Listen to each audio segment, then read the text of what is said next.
ವರ್ಗಾಯಿಸಬಹುದಾದ ಒಂಟಿ ಮತದ ಮೂಲಕ ಮಳೆ ಬಂದು ಪ್ರಾತಿನಿಧ್ಯ ಯಾರು ಹೋಗಿಲ್ಲ. ನೀವು ಜಿಲ್ಲಾ ಮಂತ್ರಿಗಳು ಎಷ್ಟು ಆಡಿದ್ದೀರಾ? ಜಿಲ್ಲಾ ಮಂತ್ರಿಗಳು ಎಷ್ಟು ಹಣ ಬಿಡುಗಡೆ ಮಾಡಿದ್ದೀರಾ? ಒಂದು ನಯಾ ಪೈಸಾ ಹಣ ಬಿಡುಗಡೆ ಮಾಡಿಲ್ಲ ಇದುವರೆಗೂ. ಸಮಿತಿಗೆ ನಮ್ ಸರ್ಕಾರ ಇದ್ದಾಗ 5 ಲಕ್ಷ ಕೊಟ್ರಿ, ಮಳೆ ನೀರು ನುಗ್ಗಿದ್ರೆ 10,000, ಅದನ್ನ 5,000 ತಂದ್ಬಿಟ್ರಿ. ಸಾರ್ವಜನಿಕ ಉದ್ಯಮ 5,000 ಕೊಡ್ತಾ ಇದ್ದೀರಾ. ಹಕ್ಕು ಬಾಧ್ಯತೆಗಳ ಸಮಿತಿಗೆ 9 ಜನ ಸದಸ್ಯರನ್ನ, ಆಧೀನ ಶಾಸನ ರಚನಾ ಸಮಿತಿಗೆ 15 ಜನ ಸದಸ್ಯರನ್ನ, ಸರ್ಕಾರಿ ಭರವಸೆಗಳ ಸಮಿತಿಗೆ 15 ಜನ ಸದಸ್ಯರನ್ನ, ಖಾಸಗಿ ವಿಧೇಯಕಗಳ ಹಾಗೂ ನಿರ್ಣಯಗಳ ಸಮಿತಿಗೆ 10 ಜನ ಸದಸ್ಯರನ್ನ, ಅನುಸೂಚಿತ ಜಾತಿ ಮತ್ತು ಅನುಸೂಚಿತ ಕಲ್ಯಾಣ ಸಮಿತಿಗೆ 15 ಜನ ಸದಸ್ಯರನ್ನ, ಹಿಂದುಳಿದ ವರ್ಗಗಳ ಮತ್ತು ಅಲ್ಪಸಂಖ್ಯಾತರ ಕಲ್ಯಾಣ ಸಮಿತಿಗೆ 15 ಜನ ಸದಸ್ಯರನ್ನ, ವಸತಿ ಸೌಕರ್ಯಗಳ ಸಮಿತಿಗೆ 12 ಜನ ಸದಸ್ಯರನ್ನ ಚುನಾಯಿಸಬೇಕೆಂದು ಸೂಚಿಸುತ್ತೇನೆ.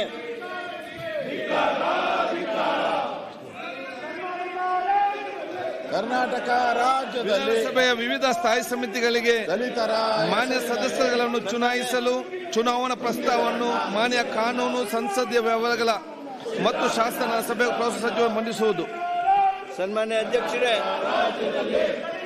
ಸನ್ಮಾನ್ಯ ಮುಖ್ಯಮಂತ್ರಿಗಳ ಹೆಸರಿನಲ್ಲಿ ಮೇಲಿರ್ತಕ್ಕಂಥ ಕರ್ನಾಟಕ ಸರಕು ಮತ್ತು ಸೇವೆಗಳ ತೆರಿಗೆ ತಿದ್ದುಪಡಿ ವಿಧೇಯಕವನ್ನು ಮಂಡಿಸಲು ಅನುಮತಿ ಕೋರುತ್ತೇನೆ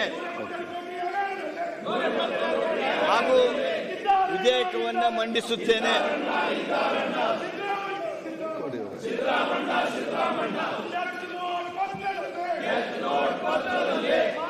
ಪ್ರಸ್ತಾವನೆಯನ್ನು ಮಂಡಿಸಲಾಯಿತು.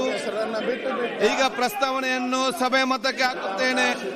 ಹೌದು, ದಯವಿಟ್ಟು ಬಿಲ್ಲನ್ನು ಮಂಡಿಸಿದ್ದೇನೆ, ಸ್ವಲ್ಪ ಕೇಳಿ. ಎಲ್ಲ ಸದಸ್ಯರು ಮಹತ್ವದ ಬಿಲ್ ಮಂಡನೆ ಆಗ್ತಾ ಇದ್ದಾರೆ, ದಯವಿಟ್ಟು ಸ್ವಲ್ಪ ಕೇಳಿ. ಪ್ರಸ್ತಾವನೆಯನ್ನು ಸಭೆ ಮತಕ್ಕೆ ಹಾಕುತ್ತೇನೆ. ಪ್ರಸ್ತಾವನೆ ಹೀಗಿದೆ: 2024 ಸಾಲಿನ ಕರ್ನಾಟಕ ಸರಕು ಮತ್ತು ಸೇವೆಗಳ ತೆರಿಗೆ ತಿದ್ದುಪಡಿ ವಿಧೇಯಕವನ್ನು ಮಂಡಿಸಲು ಸಭೆಯು ಅನುಮತಿ ನೀಡಬೇಕು. ಪ್ರಸ್ತಾವದ ಪರವಾಗಿರುವವರು ಹೌದು ಎಂದು ಸೂಚಿಸಬೇಕು. ಪ್ರಸ್ತಾವದ ವಿರೋಧವಾಗಿರುವವರು ಇಲ್ಲ ಎಂದು ಸೂಚಿಸಬೇಕು. ಪ್ರಸ್ತಾವವು ಹೌದು ಎನ್ನುವ ಪರವಾಗಿದೆ ಎಂದು ಭಾವಿಸುತ್ತೇನೆ. ಪ್ರಸ್ತಾವವು ಹೌದು ಎನ್ನುವ ಪರವಾಗಿದೆ. ಪ್ರಸ್ತಾವವು ಅಂಗೀಕೃತವಾಗಿದೆ. ಮಾನ್ಯ ಮುಖ್ಯಮಂತ್ರಿಗಳೀಗ ವಿಧೇಯಕವನ್ನು ಮಂಡಿಸಬೇಕು.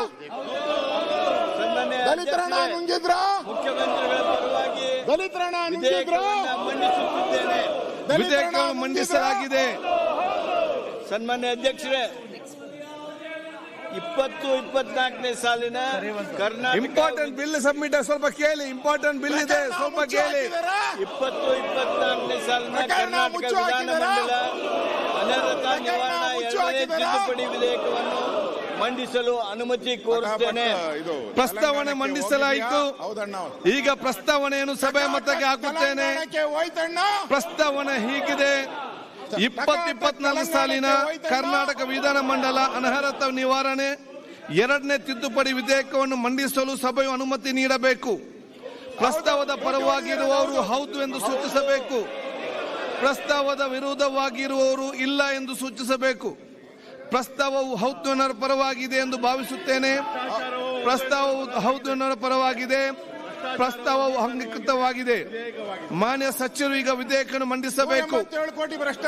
ಅಧ್ಯಕ್ಷರೇ, ವಿಧೇಯಕವನ್ನ ಮಂಡಿಸುತ್ತೇನೆ. ವಿಧೇಯಕವನ್ನು ಮಂಡಿಸಲಾಗಿದೆ.